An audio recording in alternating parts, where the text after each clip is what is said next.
Making a Murderer. Netflix. And chill.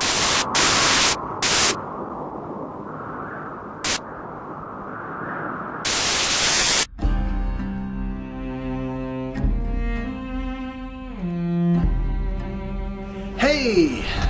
Well, one of the shows, probably one of the biggest shows on Netflix. And it's stirred up quite a bit of discussion. A lot of clickbait articles and all sorts of stuff. And so here is our clickbait as we take a look at, what was it, Making a Murderer. I guess this is season 1. Are they going to do others? No, I think this is just it. It was like a docu-series. I don't know. It was so popular. I would expect a season 2 to be, see what happens from there. you know. And if you don't know somehow what Making a Murderer is, essentially it's a show, a sort of documentary type show where they are taking a murder case, and in this instance, I think they pretty much set out from the get-go that this was somebody they thought was wrongfully convicted of a murder, and they were going to tell his story in order to bring to light this wrongful conviction. Okay. Now there have been other similar type programs before, either with documentaries or shows on regular television that kind of do similar type things. Serial, I think, was the latest one that was big. And some of them take different aspects and different ideas and run with it. But this Making a Murderer was essentially very skewed in the direction of, here is somebody who was wrongfully convicted, and we're going to tell you why. Now, I just want to say first how it came about that we were going to start watching it. Because I have the Netflix, so when I'm, just looking around for things and it will say, like, recently added, whatever. Now, this is the kind of thing that I would normally probably watch anyway. And when I saw it, I think I put it, like, on my list, or I meant to put it on my list of something. Yeah, I don't really want to watch this many things right now, but it's something I want to watch. But then I kind of didn't watch it, right? And then at Christmas time, I think was it your cousin? It was my cousin, yes. And she had seen it. Yeah, I don't know. I don't think she had she seen the entire thing? I don't or was she think like at that halfway point. through, maybe? Yeah, maybe at the halfway point. But she was talking about it, and then I was hearing that, and I was like, this sounds really interesting. Yes. Now I really want to watch it. And then it was funny because then just shortly after that, I'm guessing it must have just come out. It did, right? yeah. So shortly after, and everybody's on Christmas vacation and all that kind of stuff. So I'm guessing some people were binge watching this because it was, you come back from Christmas, you go back to work, and literally Facebook, my feed, everywhere was all Making a Murderer, Making a Murderer, Making a Murderer. And I'm just like, maybe we should watch that. And it wasn't too far after that. It might have been actually during vacation that we... I think we started. We looked at it and we brought it up, and I was like, hey, that's that show that she was talking about. And you're like, and you had added it because that's where I found it. And I was like, oh, it's already on your list. Did you start watching it? And she was like, no. I was like, oh, well, apparently you wanted to already. So yeah, we kind of decided we're gonna watch it. But yeah, like I said, it was all over, like Facebook, websites, everything. I mean, they were talking about it in the news because it was so popular, right? And so you kind of think it's going to be, like, really good. Well, and not just that, but it's spoilers, right? And because we're not watching it all in one go, we can only watch an episode or, 2 whenever we get together type thing at night, and then it's, weekdays, got to go to bed. So it was one of those things where it was, like, so hard. Yeah, to avoid it. To avoid those spoilers, right? Like, and just friends, and be like, oh, talk, and you'd be like, no, don't, I can't look at that person's feed for like. No, I know. I just scroll. Well, I didn't see anything. That's it. It's like you train yourself to see any of the names of characters and anything related to it, right? Any imagery from it, and you're just, oh, scroll through it. No, don't want to see that. And so, yes, we decided to check it out. And the first one. Yeah, we watched the first episode. Now, if you haven't watched my channel before, I'm not a big documentary guy. I generally find them to be a little boring. I like documentaries. Shion, yes, you tend to watch. Even well, a lot of time you tell me that you use them to put yourself to sleep. So maybe you find them boring a lot of times as well. Silence, ones, right? But I tend to fall asleep to a lot of different Yeah, things. But I do find them interesting a Yeah. lot of the time. Yeah. So. But you do, yeah, you watch a lot more than I do. And of course, a lot of that has to do because there's so many on Netflix in general. You know, it's cheap for them to acquire them. So Yeah, there's a lot. it's easy content to provide to viewers. Whereas, you know, me, I've got Show Me, we don't have any documentaries.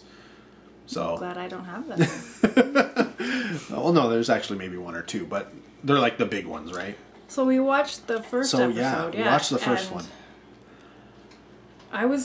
I think we were both kind of wondering, what's the big deal? This is Yeah. kind of boring. It and was- slow and like what? Yeah. And I was like, how many more are there? Like, and I was like, I didn't even know if I would want to keep watching it. And then, but you have to finish everything, Yes, right? yes, So, and everybody's going on about it. Like Yeah. if people weren't talking and talking and talking about it, we probably wouldn't have watched it. That would have been it. We would have turned it off. We don't care. right. But we had to continue. Now, the first time, did we watch two?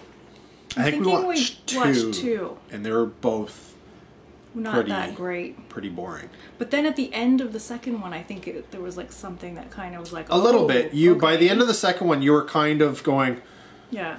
okay, you were almost into it at that point. You were like, Yeah. okay, I could watch this. And I was still, Yeah. I have to watch it because, you know, Yeah. I kind of need to know what everybody's talking about. That's why I was watching this. Yeah, but it piqued my interest. It a piqued your little bit. interest a little bit. By the end of the third one, I think Yeah. both of us had gone, okay, there's something here. Yeah. There's something here. There's something to this. And even the style in which it was done, I was kind of, okay, I can get it. Because you only have so much material you can work with, right?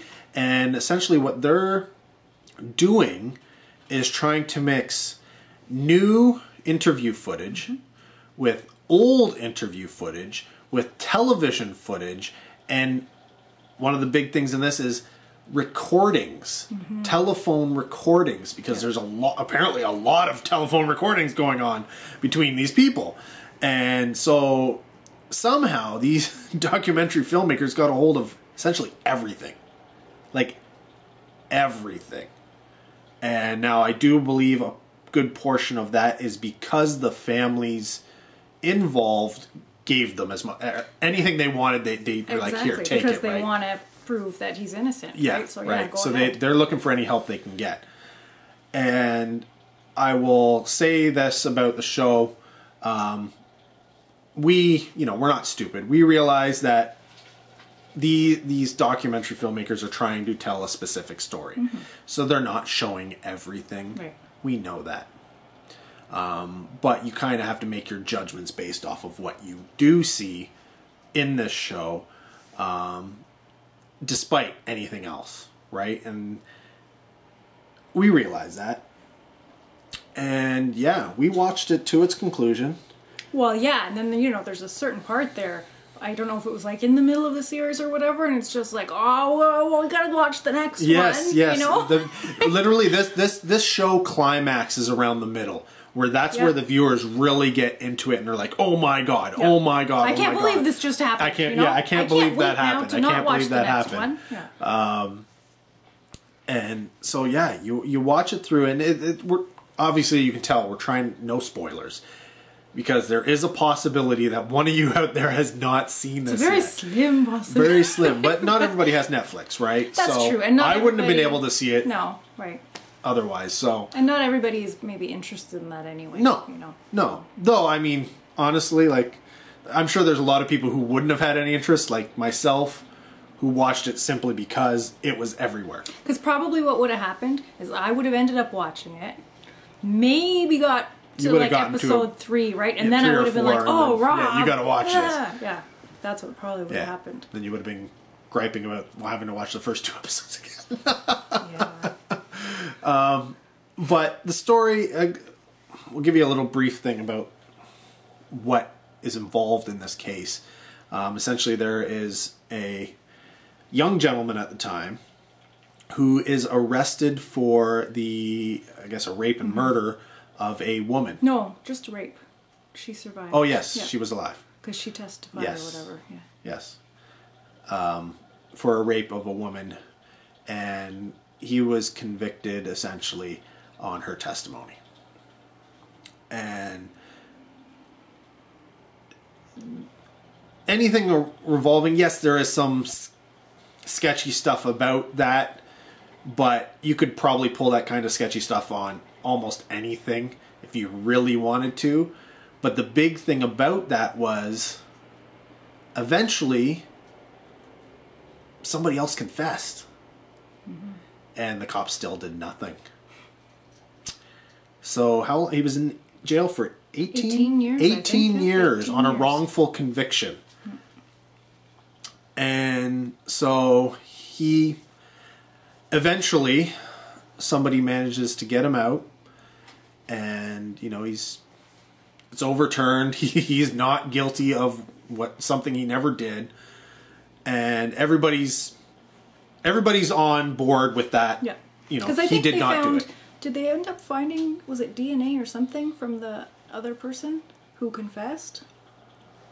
They had some proof, though. They did find some proof. It wasn't just that this guy confessed, right? Well, it was the DNA of him didn't match.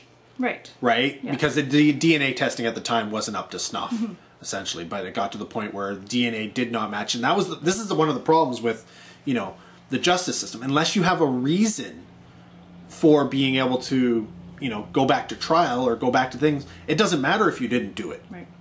Unless there's some new evidence or something new that they can present, it doesn't matter. You don't get to go back and have another trial and have people say, oh, no, there's not enough evidence here to convict you. No, you were convicted already. It's done.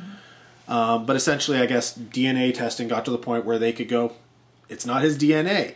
And then all this other stuff that allowed to go back to court, and then, other stuff came out, and it was essentially unanimous. You did not do this. Judge was like, get out of jail for a year. Here you go. And as a result, because of these, things that the cops didn't do, they just didn't do their job. And ignored on purpose, essentially, stuff they were told. When you're told as a cop that the guy you have in jail is not the guy who did it, you have to follow up on that. They didn't. They just went, no, we got our man. Case closed. And so he decided he was going to sue them. And for a lot of money. Rightfully so. It doesn't matter who you are. It doesn't matter if you ever would have amounted to anything. You are in jail for a good portion of your life, and you shouldn't have been. So he goes, he's going to sue him, and essentially it sounded like he was going to bankrupt this police department. It was a very small town. Small town, and it was them directly. Their insurance was not going to cover it, from what this show told us. And then it comes out a little bit later, somebody is missing. And it's right in the same area as this guy, in that town, who has never really had any problems in the past. And yet, revolving around this guy, apparently there's been two major events.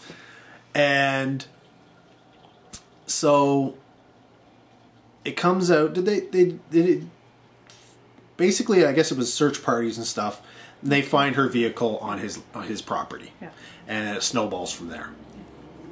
And then, of course, most of the series is going over the evidence and the trial and all that kind of stuff based around this new murder case in which they implement this dude who was wrongfully convicted and sentenced to 18 years in jail.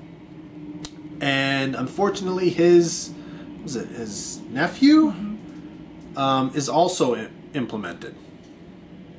And so it's essentially two different cases, and it fills up the program, portions with this case with uncle, portions with this case with nephew, and and of course, here's the evidence that the documentary is presenting that they're using.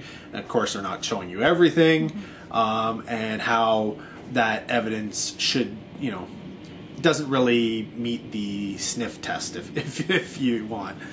And so when you look at Making a Murderer, and one of the reasons why it became so popular is it's very convincing. Very, very, very convincing that these dudes didn't do it. Or if they did, the evidence that was presenting wasn't good enough. Yeah, because it's stating like that the police department is basically like planting things or whatever to make it look like he is involved in this other crime. Yeah. When they're saying obviously no, he didn't have anything to do with it. And yeah, the stuff that they put on there, you're watching it and you're like, what the heck? How is that? How does that happen? Where did this come from? What's going on? And yeah. And the thing is, even after watching it, it's not even, to me, it's not even about did he really do it or not. It's just about how the whole thing, and again, from this point of view, although some of it, like the video evidence and stuff, right? It's like, how did this even happen? How is this allowed to happen? And that's one of the things, right?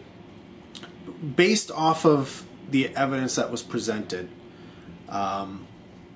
even if there was other evidence there, you would look at it and go, is that enough to convict somebody? Based off of that evidence may not be valid, that evidence may not be valid, that evidence may not be valid.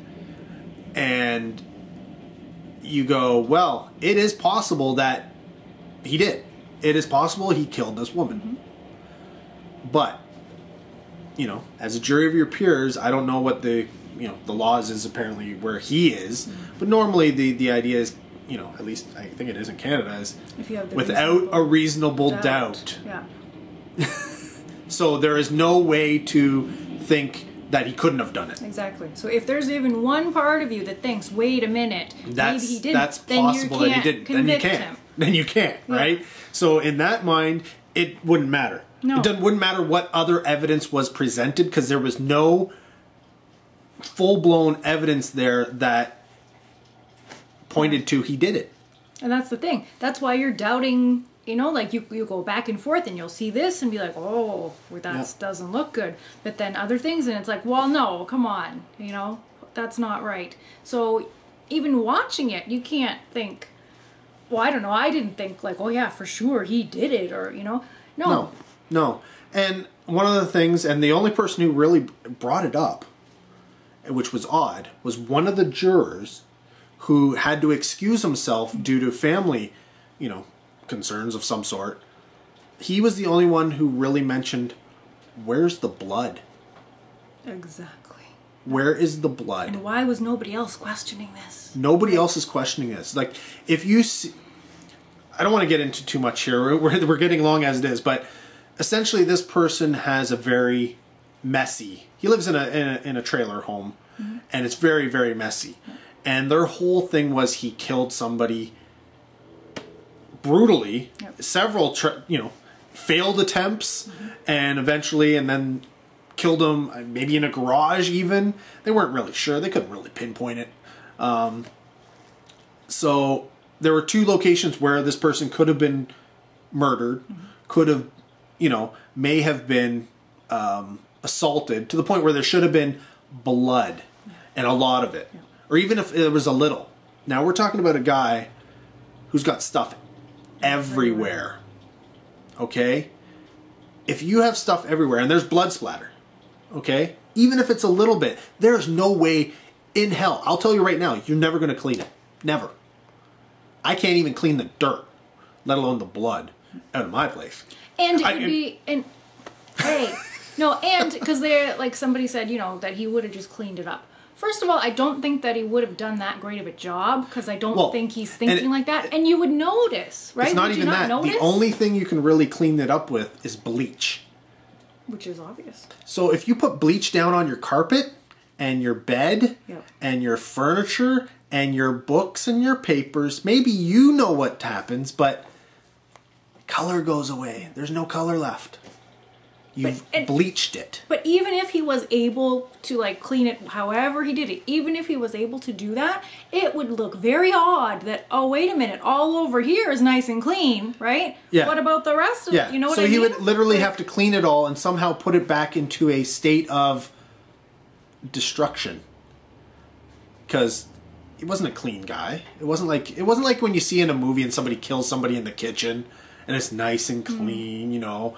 No, picture if he had a kitchen, that kitchen has dirty dishes piled up in the sink, stuff all over the stove, the food's still out on the counter. So my place. You know, food's all over the floor, and you've killed somebody all in that. Yeah. And when the people come in to investigate, it still looks like that. Right. How was that ever possibly being cleaned? No. That was my biggest problem with this. Despite all the evidence, it's the one juror's going, where's the blood? You shot somebody in the head. Yeah, there's going to be blood. More than blood. There's going to be, you know. Like, right? So, and then you've got, you know, the nephew who is essentially only convicted on the fact that he confessed. That is the part that made me And that is, yes, that is the part that most people, even if you, whatever, if Uncle has done it, maybe he did, maybe he didn't, there's no real way to know, you know, going with the documentary. But with nephew, his case is presented all in video. Yep. Everything is there, is how they got all of the confessions, and you're watching it and you're like, yeah, that's not right. No. That's not right. And the thing that disturbs me is I can see it just by watching the video. I didn't even need them to do their voiceovers and do all their, you know, lawyers talking about it and why it wasn't right. You can see it in the video that it's plain. wrong. Yeah. And yet when a group, I don't know, what some kind of not-for-profit group or something like that tried to get appeals in for him based off of this evidence, going, hello, this is not right, because this is essentially what they do. They deal with, you know, kids and children who are coerced into giving false statements. That's what they specialize in. And that's what you see here. Yeah, it's obvious. It's very, very obvious. And he's, you know, he was, what was he, 16 or something? But he was a high school average student who he's probably, a little bit slow. Yeah.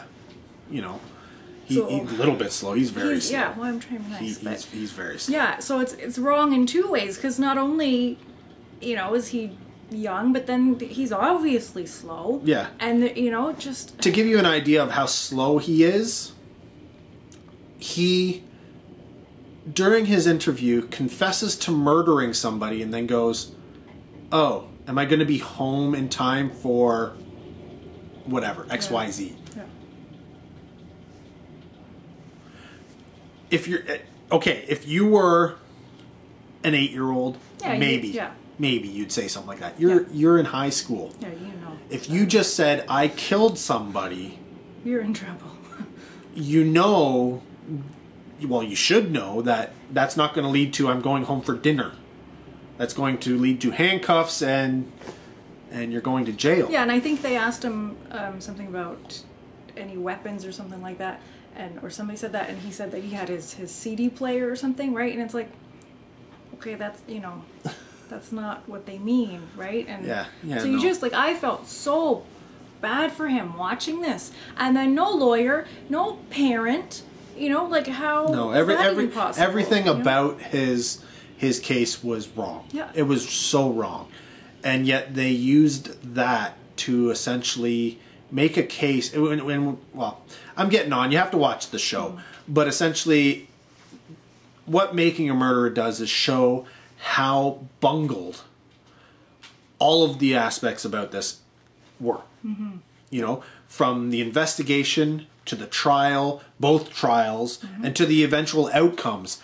Yeah. All bungled. Very, very, very bungled.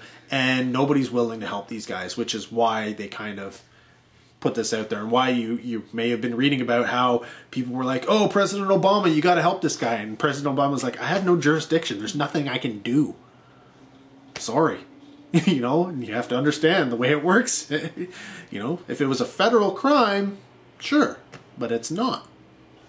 He has no jurisdiction. He can't do anything. So, you can ask him all you want. Sorry. But And yeah. like for Steven, I don't know, did he do it, did he not do it? I don't know. Who's gonna really know, right? He knows the truth. I think that's the only person who really knows the truth is him. And he's not gonna say he did it if he did do it, you know? Well, maybe he would, but I don't know. But for his nephew, I just feel like maybe he was involved. Maybe he was, right? But then could there not have been something where obviously if he was involved, you know what I mean? Because he is slow and everything like that. Would they not have given him, you know, would he not get some kind of, not sympathy, but I don't know. Well, it's not even that. It's anything that he said that he, you know, involved him. That story changed every time he said it. I know. But every time he said he wasn't involved, that story was the exact same. Mm-hmm. Never changed. And if you know anything, when it's the truth, it never changes. That's just the reality of being a human being. When you have to make something up, then you're relying on your memory of what you made up to be able to, recite that. You don't have the actual events that you can pull upon. And therefore, what often happens, unless you have, you're really, really bright, the story, just changes. Blue becomes turquoise, becomes green. Okay, but it was blue. Blue's not green. Oh, well, I don't know. Maybe it was red. No. See, if you were there and you saw it, you would know what it was.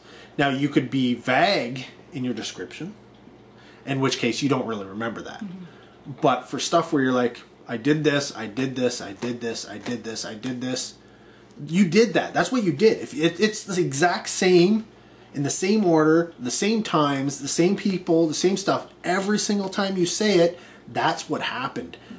Especially if you're as slow as this guy. Yeah. So, he wasn't going to be making stuff up. No, he wasn't a creative mastermind, right? So, yeah. Making a Murderer is worth watching. Just hang in there, get past the beginning. Because it does get way more interesting. It does.